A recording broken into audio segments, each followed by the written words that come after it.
What is up everybody, my name's LeakyTapsMan and this is another This Week in Gaming where I bring you up to date with everything in the world of video games. And if I sound kind of rough, that's because I feel kind of rough. I've been really not too well this week. As you may notice, the gameplay isn't mine, it's actually from a friend of mine called Play With Niz, check him out. When you're not even well enough to play games, it is a sorry state of affairs, but thank you Nick. Without any further interruption, let's get down to the news. Okay, the inevitable has happened with Modern Warfare 4. It got leaked by a voice actor. This is the guy that does the voice of Captain Price. And basically he said he's been approached by Infinity Ward to do voices for Modern Warfare 4.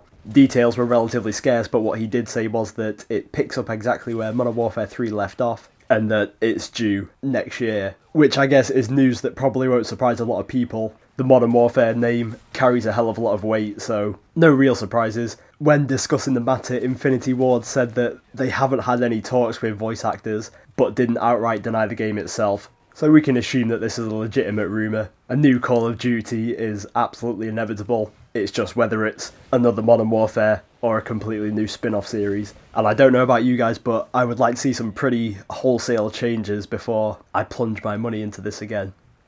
Okay, some news this week regarding the PlayStation 4. Supposedly, there are new development kits going out to developers. At this moment in time, it is still called the Orbis, that's their name that they're referring it to. They're not calling it the PlayStation 4 at all at the moment. It's supposedly going to come with 8GB of RAM. I believe the dev kits have 16, but they always kind of double the specs on that to help the development side of things. A few other details: games will be native 1080p, which I would say is the bare minimum that we would expect now anyway. 60 frames per second as standard, again, that's what I would have expected at least, and 3D on all of their games. Not a major feature in itself, but a nice one for people that have 3D capable tellies.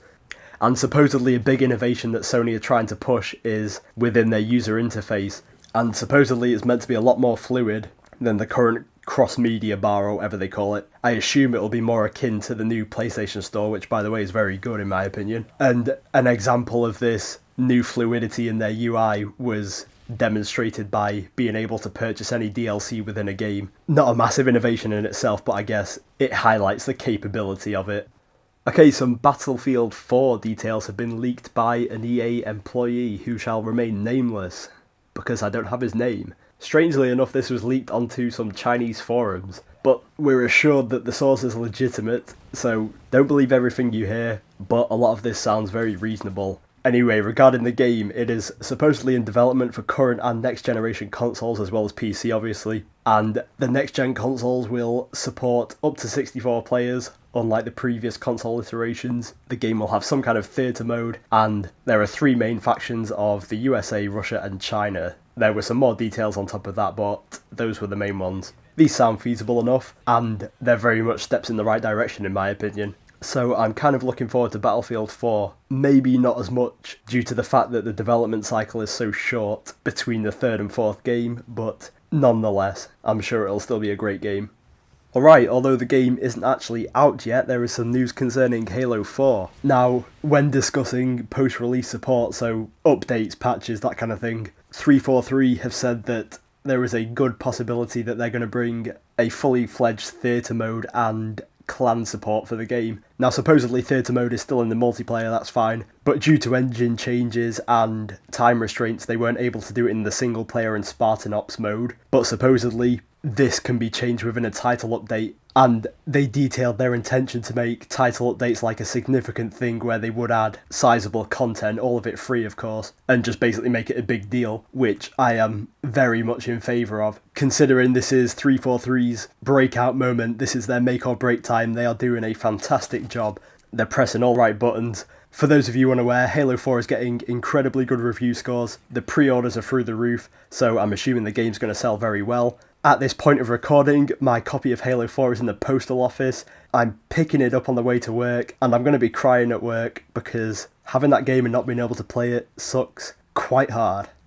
And to finish off this video, a couple of bits of more minor news. I mentioned last week about how Grand Theft Auto 5 was rumoured for a spring release. This was due to some promotional content that got leaked. Well, it turned out this was in fact true. Rockstar confirmed that the game is coming out in spring 2013. So get your fists and pump them good, because that is awesome news. I am so psyched for this game. And also a release date for Dead Island Riptide. The developers have confirmed it is coming out April 23rd in North America and the 26th of April for everywhere else. And I personally feel that's a very good time for them to release the game. It's normally a time where game releases are very few and far between, at least good ones, so that's a decent time for them to bring the game out. They could capitalise on that fact. And so that summarises pretty much everything that's gone on this week in the world of video games. What can you expect this week from my channel? You can expect sweet FA, pretty much, just because of the following reasons. I've been ill all this week, I'm sure you can hear it in my voice. Too ill to record anything apart from this. I am doped up to my eyeballs in ibuprofen, so that's the only reason I've managed to do this. And the fact that Halo 4 will be in my possession within a matter of hours means that I will just disregard life. That includes much more important aspects than YouTube. But there is a light at the end of the tunnel. If you want to hear my voice some more, just add me on Xbox Live and we can play Halo 4 together. Because I will be on this thing pretty much 24/7 with my job permitting. Curse that bloody job. So this week, I apologise, but there will probably be nothing until the next T.W.I.G. But I am more than down to play some Halo 4 with you guys. So thanks for watching. If you could like, I'd appreciate it a lot. And goodbye for now.